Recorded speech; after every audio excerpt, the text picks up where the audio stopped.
Battery electric vehicles. These are the cars most people picture when they hear the term electric vehicle. They run entirely on a large battery pack and an electric motor with no gasoline engine anywhere in the system. Charging comes from plugging into a wall outlet, a home charging station, or a public fast charger, and a full charge can take anywhere from 30 minutes to overnight, depending on the method used.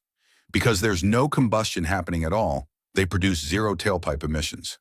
Tesla's Model 3 and the Chevrolet Bolt are common examples people recognize instantly, and this category has grown faster than any other segment of the auto industry over the past decade. Hybrid electric vehicles. These combine a traditional gasoline engine with a small electric motor and battery, working together rather than separately. The electric motor assists during acceleration and low-speed driving, easing the load on the engine and improving fuel economy without ever needing a plug. The battery recharges through regenerative braking in the engine itself, capturing energy that would otherwise be lost as heat. The Toyota Prius popularized this approach back in the late 1990s and remains the most recognizable name in the category, having sold millions of units worldwide since its debut in Japan. Plug-in hybrid electric vehicles, often shortened to PHEV, these sit somewhere between a full hybrid and a full electric car. They carry a larger battery than a standard hybrid, one that can be charged externally through a plug, allowing a limited range of pure electric driving, usually between 20 and 40 miles, before the gasoline engine takes over. Once that electric range runs out, the car functions much like a regular hybrid, switching seamlessly between power sources. This makes them appealing to drivers who want electric commuting with the safety net of gas for longer road trips. Mild hybrid electric vehicles. Unlike full hybrids, a mild hybrid can't drive on electric power alone at any point. Instead, a small motor and battery support the engine during acceleration and allow it to shut off briefly while coasting or idling, trimming fuel use along the way. The system is simpler and cheaper to build than a full hybrid setup, which is why many mainstream automakers use it as an entry point into electrification. Several Ford and Audi models rely on this technology without ever advertising themselves as true electric cars, making it one of the most common but least talked about forms of hybrid tech on the road. Fuel cell electric vehicles. These generate their own electricity on board rather than storing it in a large battery. Hydrogen gas is stored in a pressurized tank and combined with oxygen inside a fuel cell stack, producing electricity along with water vapor as the only byproduct. Refueling takes just a few minutes, closer to a gas station experience than an overnight charge, which is one of the technology's biggest selling points.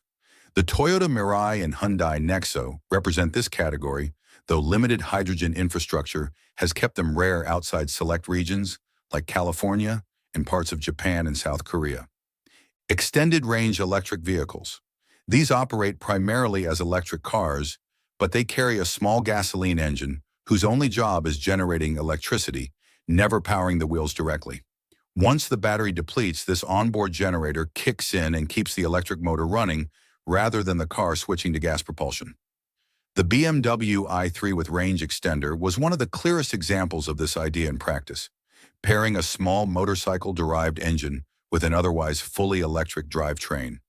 It offers the smooth, quiet feel of electric driving with reduced anxiety about running out of charge on longer journeys. Solar electric vehicles. Still mostly experimental, these cars integrate solar panels directly into the body panels or roof to supplement battery charging. The panels rarely provide enough power to run the car on their own, but they can extend range during sunny days or slowly top up the battery while parked outdoors. The Lightyear Zero and Aptera are notable attempts at commercializing this concept, with some prototypes claiming the ability to add dozens of miles of range per week just from sunlight. It remains a niche category, but interest continues growing as solar cell efficiency improves and costs come down. Converted electric vehicles. These start life as conventional gasoline cars before being retrofitted with an electric drivetrain, often by independent shops or hobbyists working outside major manufacturers. The original engine and fuel system get removed entirely, replaced with a battery pack and electric motor suited to the vehicle's size and weight. Classic cars are popular candidates for this kind of conversion, letting owners preserve a vintage look and feel while gaining modern electric performance and reliability. It's a smaller, more specialized corner of the EV world, but one with a dedicated and growing following among enthusiasts and restoration shops: commercial electric vehicles. This category covers vans, delivery trucks, and buses built specifically for business use rather than personal driving. They're engineered around cargo capacity, daily mileage routes, and lower operating costs over time rather than outright speed or luxury features. Companies like Amazon and UPS have invested heavily in electric delivery fleets drawn by reduced fuel and maintenance expenses that add up quickly across thousands of vehicles driven daily.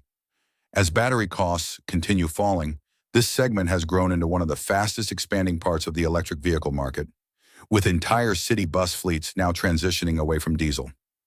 Performance electric vehicles. These are built to prove that electric power can outrun traditional sports cars, not just replace daily commuters. Instant torque from electric motors allows some of these vehicles to accelerate faster than most gasoline supercars, often reaching 60 miles per hour in under 2 seconds. Companies like Rimac and Lotus have built entire brand identities around this idea, producing limited-run hypercars that cost well into 7 figures. Even mainstream automakers have joined in, with high-performance electric trims of everyday models now common in showrooms. Neighborhood electric vehicles, sometimes called low-speed vehicles, these are small, lightweight electric cars designed for short trips rather than highway driving. Their top speed is usually capped around 25 miles per hour, and regulations often restrict them to roads with lower posted speed limits.